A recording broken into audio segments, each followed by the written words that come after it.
There have been veterans ceremonies and reunions throughout the year.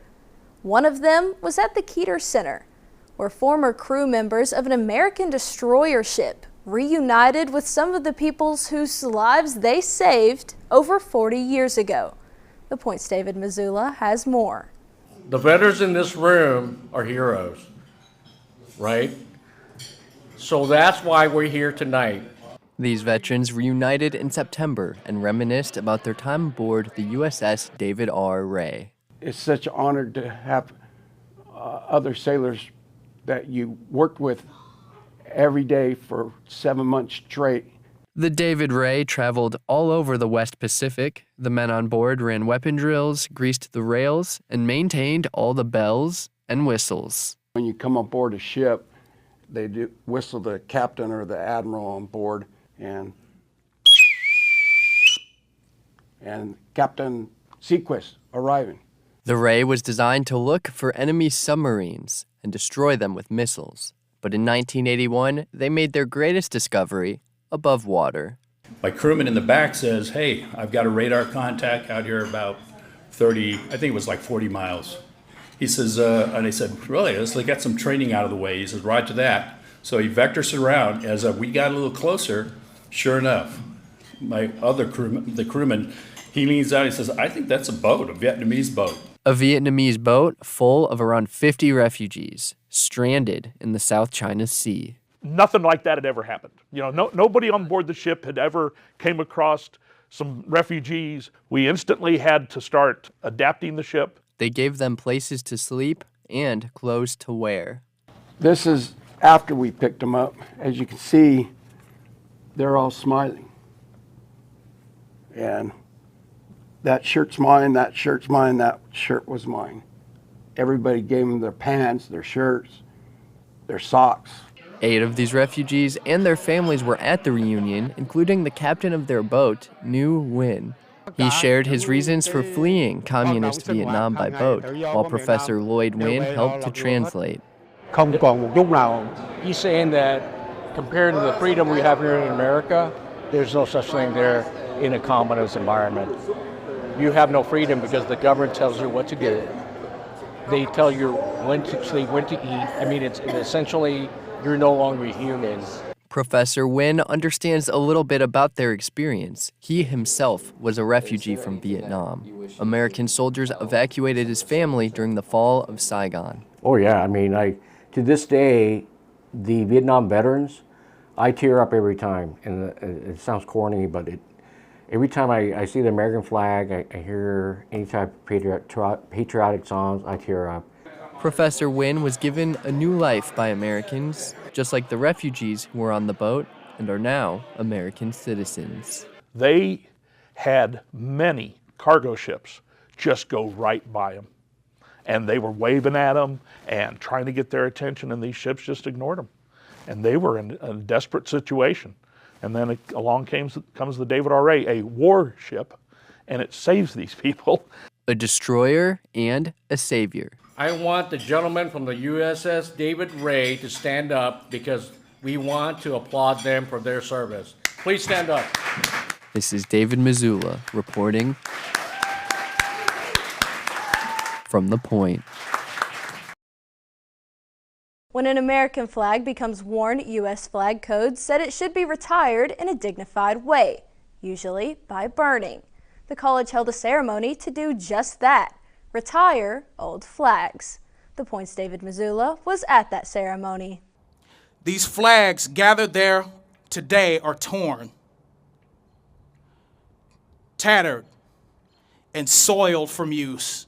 Members of the campus community brought in old flags to be disposed of in this retiring ceremony. Each flag was carried one by one to a funeral pyre, where they were given a final salute before being placed into the flames.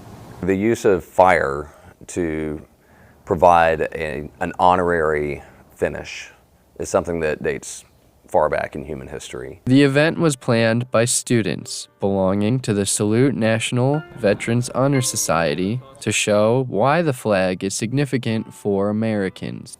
It really is the central symbol of what it means to be an American. It ties us back to who we are as a people. Because through all the wars, bodies battered, torn, everything that this country's been through, the one thing that's still there, the flag. It's a symbol that many have personal experiences with. And so I think at home for me, I've been stationed overseas. I was stationed overseas twice, and I didn't live on an American base, so I was approaching the base, and one of the first things you see is the flag, and it's just a reminder of, there's a little piece of America. The places I lived were great countries, but it's not home. Being on a military base, reveille in the morning, every morning, as you're driving into work, people pull over, they stop, they hear reveille and the flag being raised, and in the evening, the national anthem being played over the loudspeakers, everybody pulls over, and it's a time to reflect. And a symbol with a long history. The flag served as a symbol of hope and equal freedom during the Civil Rights Movement, and was ready for international conflict again during the Cold War and Desert Storm. It fell with the Twin Towers on September 11, 2001. Since 9/11, we have forgotten some things. We have drifted. We have begun to let that flag fade. I think as maybe generations lose sight of sort of the value of citizenship, then that gets reflected in a lack of respect for the flag. The flag was in the hands of young Americans at the college's ceremony, as members of the audience were invited to carry flags to be retired at the end of the night. A lot of students, staff members, and just people around the campus in general have never experienced a flag retirement ceremony. So them getting to see this ceremony and see the respect and the honor and the work that goes into it instills a newfound respect for people. A respect that they hope will inspire these members of a young generation. That poem that we now know as the Star-Spangled Banner, our national anthem, he concludes it with a question. Oh, say, does that Star-Spangled Banner yet wave over the land of the free and the home of the brave? And that's a question that every generation has to answer. This is David Missoula reporting from The Point.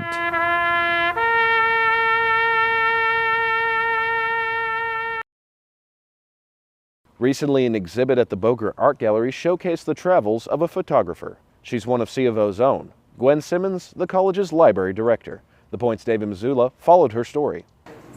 You can typically find Gwen Simmons sorting books or helping students, but in her off time, she takes photos like these in national parks across the United States. One of the best things you can do in your life is to travel and experience the rest of the world. So it's given me a great appreciation for the environment that we live in and our responsibility to take care of it. How the exhibit came into being was I basically was in the library and I saw Gwen Simmons. And so something that came into my brain was she goes out west and she does work at national parks and stuff and travels during the summer. She's been doing this for many decades. I bet you that she has some awesome photography that she's taken over the years. So I said, would you please put together some of the photographs that you have taken and just give me some to choose from. She started taking photos decades ago. I finished up grad school and was looking for a job and ran across an ad for Yellowstone National Park for what they euphemistically call kitchen help, which means washing dishes. And so that kind of started my love affair with Yellowstone.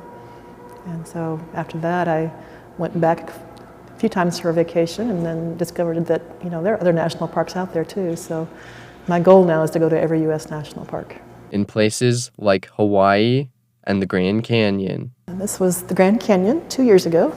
My plan was to walk the trail on the South Rim, which end to end.